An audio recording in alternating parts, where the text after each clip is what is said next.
Hi, my name is Jennifer Flores, and this is my term project for GSC 3500 Natural Disasters. My presentation today will be on the Chicago heat wave of 1995. In Chicago, Illinois, from July 13th through July 15th, heat records were broken as a strong upper-level ridge of high pressure sat on top of a slow-moving, hot, humid air mass. During these 3 days, conditions were terrible, heat records were broken, and temps didn't even drop at night. High maximum and high minimum temperatures were due to the surface air mass not cooling because of the high water content and humidity holding in heat. This was the highest recorded temp and humidity in the United States at the time. Heat waves. Heat waves kill more people than any other natural disasters. They're not as publicly talked about like floods, tornadoes, and hurricanes due to no visible damage. Because of this, they're also known as silent killers.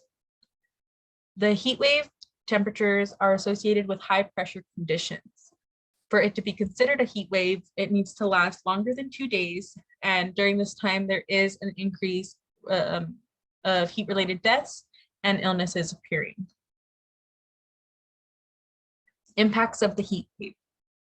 Some impacts of the heat wave include things like hyperthermia, heat exhaustion, and heat stroke. More than 465 people have died from heat-related causes during this time.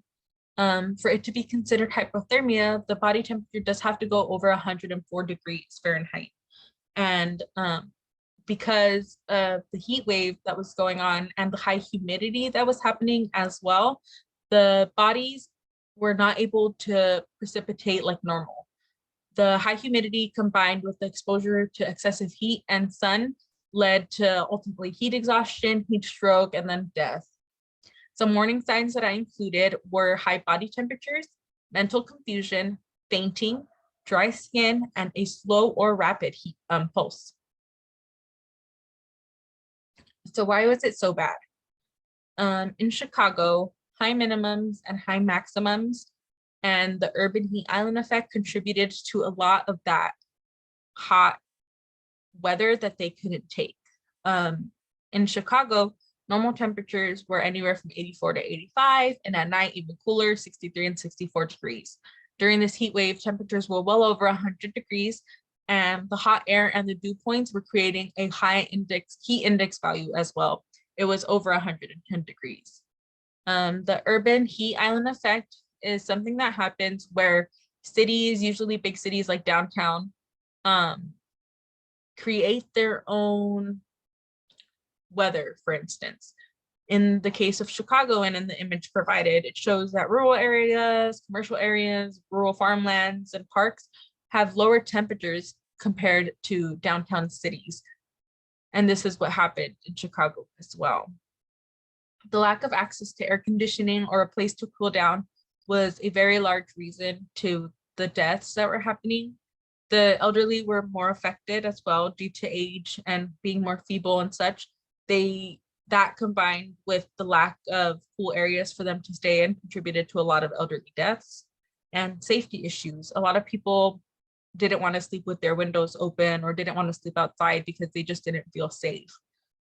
Break-ins were common at this time to try to get out of the heat, and safety issues also contributed to some of the deaths.